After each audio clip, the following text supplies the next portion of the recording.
Tomorrow, the NASCAR Cup Series will head to Mexico City for the first international points race since 1958.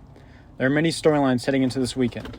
I'll start with Denny Hamlin, who has announced that he will miss the race this weekend as he has been awaiting the birth of his third child. Their child was born, but not in time for Hamlin to commit to a whole race weekend in another country. Hamlin has been on baby watch for the last 3 weeks, including during his win last weekend at Michigan. NASCAR has already granted Hamlin a playoff waiver, so he will still be eligible for the playoffs with all of his playoff points. 33-year-old Ryan Truex will drive the number 11 this weekend. This will be Truex's 27th Cup Series start and his first since 2014.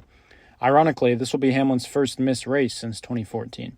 His streak of 406 consecutive starts will end. Congrats to Denny Hamlin and his family, but we'll see if this affects the championship battle later on. Last year, we saw Larson lose the regular season championship by 1 point, which he would have gotten if he didn't miss the Coke 600. I don't expect Truex to do a whole lot in the 11. Considering he hasn't raced Cup in 11 years, and it's a brand new track, I expect this to be a difficult weekend for him. Next, I want to talk about Daniel Suarez. This is Daniel Suarez's home race. This is the first time in his NASCAR career where he will be racing in front of his home crowd.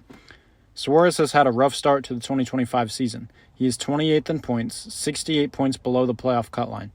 In 15 races this year, he has only 2 top 10s, and he already has 4 DNFs. He only had 2 DNFs in all of 2024. Suarez is currently not under contract for next season, so there is no word on whether or not he will be back at Trackhouse next season.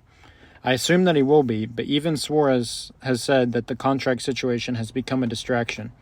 With how the 99 has performed this year, they need as few distractions as possible. In Formula One, we get to see drivers race in their home country. It's always cool to see the home crowd fans support their driver. This will be the first time NASCAR fans will get to experience something like that. It will be great to see the Mexican fans support Suarez. There will be a lot of pressure on him to win, or at least finish well. So is he capable? I believe that he is. Suarez has greatly struggled in qualifying this year, and his bad starting spots are always way too difficult to overcome. If Suarez manages to qualify in the top 10, then I think he is absolutely capable of winning the race. It would be a huge deal if Suarez wins in Mexico. He has even said that a win in Mexico would be like winning a championship to him.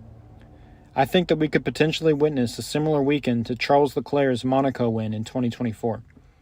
Finally, I want to give my predictions for the weekend. In the Cup race, I expect drivers like Kyle Larson and William Byron to be very strong.